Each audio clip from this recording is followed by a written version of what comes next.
Right. Venkat గారు హైదరాబాద్ నుంచి. వెంకట్ గారు నమస్కారం, మాట్లాడండి. ఎక్కడ అభ్యంతరకర పదాలు వాడద్దు, అభ్యంతరకర వ్యాఖ్యలు చేయొద్దు. శ్రీనివాసరావు గారు నమస్కారం అండి. నమస్కారం. మరి ఇప్పుడు మల్లాది విష్ణు గారి యొక్క హలో మాట్లాడండి. మల్లాది విష్ణు గారు మాట్లాడుతున్నది ఆయన సొంతం కాదండి. రమణ గారు ఏ విధమైనటువంటి భాష వాడారో దాని విశ్లేషణ చేస్తున్నారు. కరెక్ట్. ఇలా భయపడేటైతే ఇంత ఉన్నా గానీ పట్టుకుపోవచ్చు రమణ గారు ఎవరినైనా గాని. ఎందుకు ఇంత భయపడ్డం అన్నది నాకు అర్థం కావట్లేదు. నేను భయపడుతున్నానంటారా? నేను భయపడ్డానంటారా? అందరికీ తెలుసు. మిస్యూజ్డ్ హిస్ పవర్ అని కూడా తెలుసు. అందరికీ ప్రపంచానికి తెలిసింది విషయం అండి. ఎందుకు భయపడ్డాం మనం? అతని మాటని విశ్లేషిస్తున్నారు ఆయన. ఆయన సొంతంగా ఏమీ మాట్లాడలే. విష్ణు గారు మీకు మంచి నైతికంగా కూడా మంచి మద్దతు వచ్చింది. కూర్చోవడం కాదుగా. ఇవాళ రేపు నవ్వితే కూడా జైల్లో పెట్టే పరిస్థితులు కదా, అందుకని కొంచెం జాగ్రత్తగా ఉండమని చెబుతున్నారు. రైట్. ఓకే. జనార్దన్ రెడ్డి గారు మీరేమంటారు? మీరు ఒక న్యాయవాదిగా మళ్ళీ మీకేమైనా ఇబ్బంది వస్తుందేమో నాకు తెలీదు, బట్ విష్ణు గారికి అడిగినట్టే మిమ్మల్ని కూడా అడుగుతున్నాను. ఎందుకంటే వ్యవస్థలు ఒక రకమైన నిష్పక్షపాతంగా ఉండాలని అందరం కోరుకుంటాం. మా బోటి వాళ్ళం అయితే 50 ఏళ్ళుగా జర్నలిజం ఫీల్డ్లో ఉండి ఏది వాస్తవం అయితే అదే రాయాలని చెబుతూ వచ్చాము. చెబుతూ మా పెద్దలు కూడా చెబుతూ వచ్చారు. మేము కూడా అట్లాగే చేయాలని ఒక ప్రయత్నం చేస్తున్నాం. కానీ అలాంటి టైంలో ఇట్లాంటి వాటిల్లో వచ్చినప్పుడు లాయర్లుగా మీకేమైనా ఇబ్బంది ఉంటుందా? ఇబ్బంది ఉంటే మీరు దాని జోలికి వెళ్ళొద్దు. ఇబ్బంది లేకపోతే దీని మీద మీ విశ్లేషణ. ఇబ్బంది ఏం లేదండి. దీంట్లో ముందుగా సాక్షి ప్రేక్షకులకు, అదే మల్లాది విష్ణు గారికి, మీకు శుభోదయం. ఇక్కడ బేసిక్గా నాకు 2 విషయాలు గుర్తొచ్చినాయండి. నిన్న మన మాజీ సీజే గారు వీడియో చూసినాక 2 విషయాలు గుర్తొచ్చినాయి. ఒకటేంటంటే, అప్పటి డాక్టర్ వైఎస్ రాజశేఖర రెడ్డి గారు సీఎంగా ఉన్నప్పుడు అప్పటి అడ్వకేట్ జనరల్ ఒక 10 మంది అడ్వకేట్స్ ఆయన్ని మార్నింగ్ ఎర్లీ అవర్స్లో కలవడం జరిగిందండి రాజశేఖర రెడ్డి గారిని. ఏ విషయం అంటే, ఒక మెడికల్ ఫెసిలిటీస్ అడ్వకేట్స్కి ఇళ్ల స్థలాల గురించి ఒక రిప్రజెంటేషన్ ఇవ్వాలని వెళ్ళాము. అప్పుడు అడ్వకేట్ జనరల్ గారు అవన్నీ డిస్కస్ చేసినాక బయటకు వస్తూ ఒక చిన్న విషయం మాట్లాడాలని చెప్పి మన రాజశేఖర రెడ్డి గారిని అడుగుతారు. చెప్పు మోహన్ అన్నాడు. ఇట్లా 10 అడ్వకేట్ జడ్జి పోస్టులు ఖాళీలకి ఉన్నాయి, మనం ప్రభుత్వం తరఫున ఏమన్నా నామినేట్ చేయడం బాగుంటుందేమో ఈ పరిస్థితులు అంటే, మోహన్ అదే అన్నారు ఆయన. ఎంత ఇది ఎవరు కోవిదిలో నాకెలా తెలుసుద్ది, మా మంత్రికి ఎలా తెలుసుద్ది అయ్యా, అక్కడ కొలిజీ ఉంది, వాళ్ళు చూసుకుంటారు, లీవ్ ఇట్ అని చెప్పి చాలా ఇదిగా ఆయన రిజెక్ట్ చేశాడు. కానీ ఆ పరిస్థితులు, ఆ పర్యవసనాలు మనం ఇప్పుడు తప్పకుండా చూస్తున్నాము. ఇంకొక 2వ విషయం గుర్తొచ్చింది ఏంటంటే, మన వైఎస్ జగన్మోహన్ రెడ్డి గారు ముఖ్యమంత్రిగా ఉన్నప్పుడు 2020 అక్టోబర్లో ఒక ఉత్తరం బాబ్డే గారికి, అప్పుడు సీజే బాబ్డే గారికి ఒక ఉత్తరం రాశారు 8 పేజీల్లో. ఆ పేజీల్లో రాసినటువంటి ప్రతి పేరా నిన్న ఆయన మన మాజీ సీజే గారు దాన్ని నిరూపిస్తున్నారు. ఆ ఉత్తరాన్ని వాళ్ళు ఏదో ఇన్ హౌస్ ఎంక్వైరీ చేశారని పక్కన పెట్టారు, కానీ ఆ రిపోర్ట్ కూడా బయటకు రాలేదు. కాబట్టి ఇవన్నీ ఏంటంటే, అప్పట్లో ఆ విషయాలే రాకూడదని కోర్టు ఆర్డర్ కూడా ఇచ్చినట్టుంది కదా. విషయాలు బయటకు రాకూడదని కాదు, ఇన్ హౌస్ ఎంక్వైరీ చేశాము, దాని మీద ఇంకేమీ అవసరం లేదు, ఎంక్వైరీ గ్యాగ్ ఆర్డర్ కూడా లేదు, గ్యాగ్ ఆర్డర్ ఏం రాలేదు, రాకూడదని చెప్పేసి తర్వాత ఆయన హైకోర్టు జడ్జి గారి నుంచి, హైకోర్టు నుంచి నేరుగా మామూలు సుప్రీంకోర్టు జడ్జి నుంచి ప్రధాన న్యాయమూర్తిగా ఎలివేషన్ అయ్యారు. అది వేరే విషయం. అతి చిన్న వయసులోనండి, 42 ఏళ్లకి అయినటువంటి, అది చాలా రేరు మన ఇండియన్ హిస్టరీలో, చాలా గొప్ప విషయం. అందులో తెలుగు వ్యక్తి సీజే కావడం అనేది గొప్ప విషయం, మాకు ఆనందం. సహజంగా మేమేం కోరుకుంటామంటే, న్యాయ వ్యవస్థలో హుందాతనాన్ని ఎప్పుడు కూడా కాపాడాలి. మేము అంటే రిటైర్ అయిన తర్వాత ఆయనకి స్వేచ్ఛ ఉండదా? ఆ స్వేచ్ఛ అంటే మాట్లాడే స్వేచ్ఛకి ఇబ్బంది లేదు, కానీ ఏడేమవుతుందంటే, ఇప్పుడు ఆ 8 పేజీల లెటర్ ఏదైతే వైఎస్ జగన్మోహన్ రెడ్డి గారు ఉటంకించారో, ప్రతి పేరాలో కొన్ని అలిగేషన్స్ అని అనుకున్నాం ప్రస్తుతం, ఎందుకంటే దాన్ని ఎవరో నిరూపణకు తీసుకోలేదు కాబట్టి, ప్రతి పేరాని నిరూపిస్తూ మాట్లాడారు. ఇప్పుడు నిన్న మాట్లాడిన వీడియోలో ప్రతి పేర నిరూపణకు వచ్చింది. నా దగ్గర లెటర్ కూడా ఖచ్చితంగా రాశారు ఆ రోజు. ఎందుకంటే ప్రతి జీవోని ఛాలెంజ్ చేయడం, ఆ జీవో ఏ జడ్జికి పోవాలనేది నిర్ణయించడాలు, అవన్నీ కూడా ఆయన ఉటంకించారండి పేజీల్లో. Public document. ఆ లెటర్ కూడా 8 పేజీల డాక్యుమెంటు ఇబ్బందులు గురి చేస్తున్నారు అనేది రాశారు ప్రభుత్వాన్ని, రిఫర్ చేశారు, ప్రతి పేరా రాశారు. సో అది దురదృష్టంగా అది ఇన్ హౌస్ ఎంక్వైరీలో ఏం తేలిందో కూడా ఆ రిపోర్ట్ రాలేదు. తర్వాత దాన్ని అక్కడ క్లోజ్ చేయడం జరిగింది. తర్వాత అంటే అజయ్ కల్లం గారు అనౌన్స్ చేసింది అది వేరే ఇది వేరా? అదే లెటర్, అసలు సేమ్ లెటరే, అదే అదే ప్రెస్కి ఆయన తీసుకొచ్చారు, అది పబ్లిక్ డొమైన్లో ఉంది, ఈ రోజుకే ఉంది. అప్పుడు కోర్టు వారు మేము బయట పెట్టేసిన తర్వాత ఇంక మేము అంటాం అనేది అన్న వ్యాఖ్యానించినట్టు. అంటే ఒకటండి, ఇప్పుడు అక్కడ ఆ ఇన్హౌస్ ఎంక్వైరీ అనేది ప్రతి ఏదైనా అలిగేషన్ వచ్చినప్పుడు ఏ జడ్జిమెంట్ అయినా హైకోర్టు కానివ్వండి సుప్రీంకోర్టు కానీ దానికి ఒక కమిటీ ఉంది. సో వాళ్ళు విచారిస్తారు, దాని మీద నిర్ణయం తీసుకుంటారు. ఇప్పుడు ఈయన చాలా చరిత్రాత్మకమైన నిర్ణయాలు తీసుకున్నారండి ఆయన. మన రాష్ట్రంలో మన దేశంలో 25 హైకోర్టులు ఉంటే 15 హైకోర్టులకు చీఫ్ జస్టిస్ని నియమించారు, 224 మంది హైకోర్టు జడ్జిలు నియమించారు.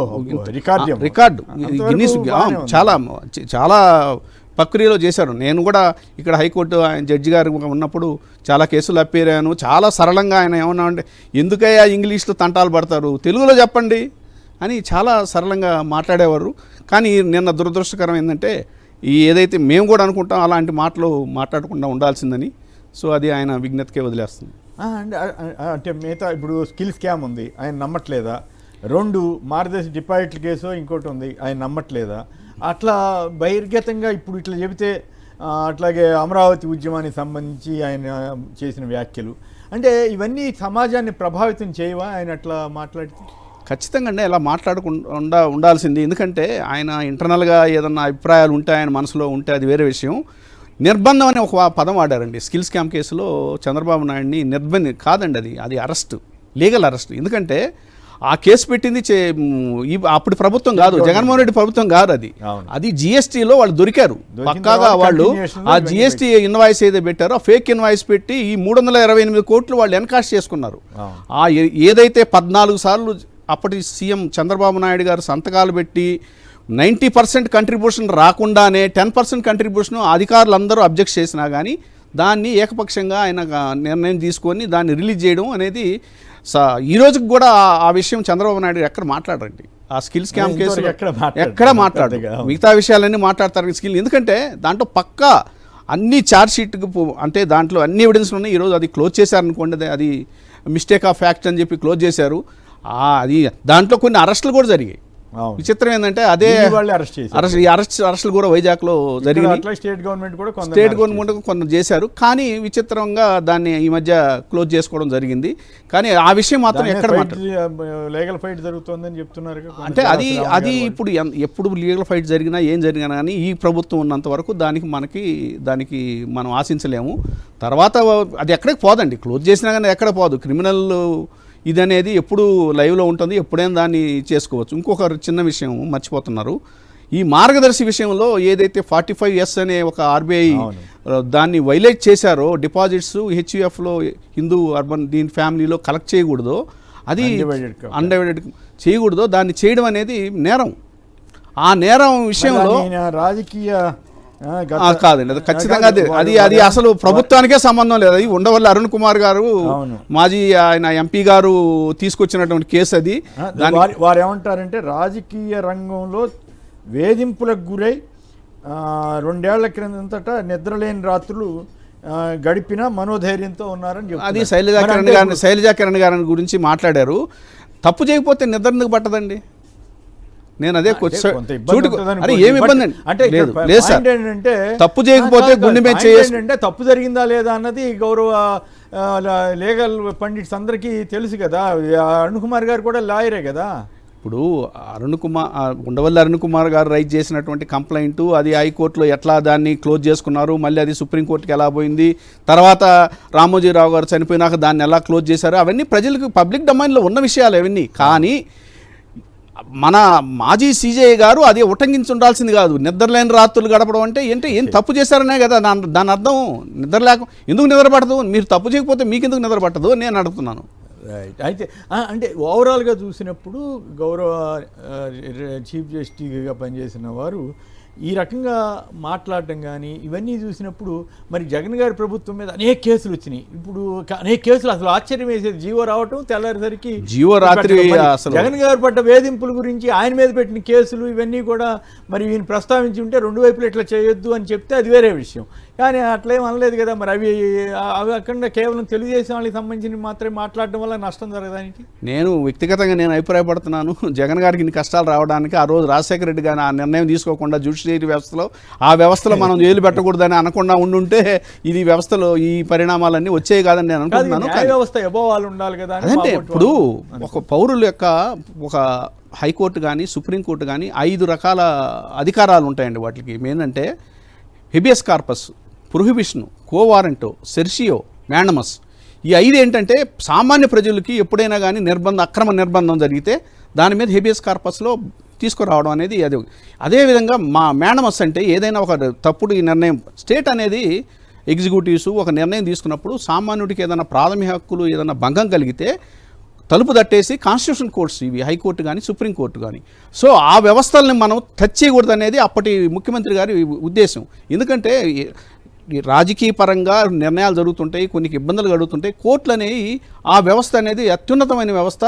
ఆ వ్యవస్థలో ఉందాతనాన్ని ప్రతి ఒక్కరూ మేము అడ్వకేట్స్గా ప్రతిరోజు అదే ఫీల్ అవుతాం. దాన్ని కాపాడాలి. ఏది రాజ్యాంగంలో ఉన్నటువంటి బిఆర్ అంబేద్కర్ చేసినటువంటి ఒక రాజ్యాంగాన్ని ప్రతిరోజు మేము ప్రతి క్షణం కాపాడాలి.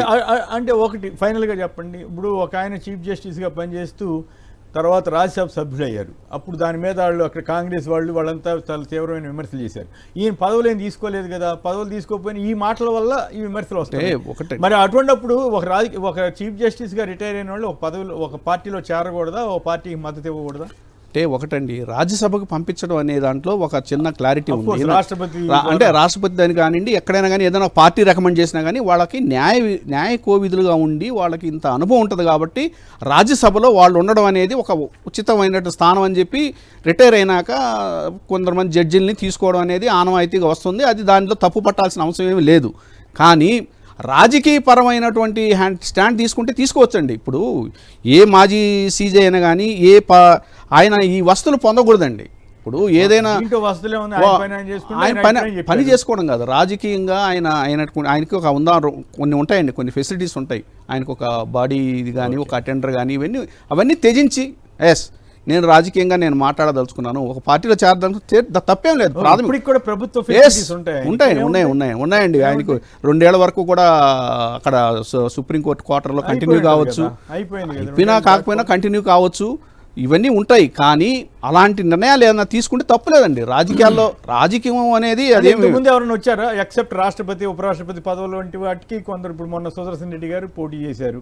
అట్లా కాకుండా రాజకీయంగా ఎంపీలుగా కానీ ఏదైనా ఒక రాజకీయ పార్టీలో పనిచేసిన పని ఎవరు చేయలేదండి. అలా ఎవరు చేయలేదండి.